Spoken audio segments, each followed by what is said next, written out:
মশলা লোটেতে আমরা কিভাবে মশলাটা রেডি করছি। এই যে 1 চামচ লঙ্কার গুঁড়ো দিয়ে দেব, ঠিক আছে। দিয়ে দেব পেঁয়াজ আর রসুন বাটা, ঠিক আছে। আর দেব হচ্ছে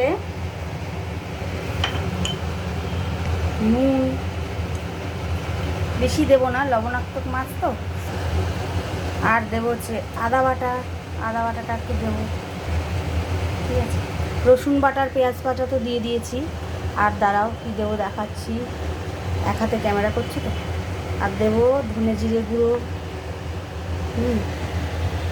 আচ্ছা। আর দেবো হচ্ছে হলুদের গুঁড়ো, আর দেবো সর্ষের তেল দিয়ে এটাকে ভালো করে মাখবো। দেখো বন্ধুরা, আহা, এরপরে সর্ষের তেলে কালো জিরে দিয়ে এটাকে কষাবো, হয়ে যাবে লোটে।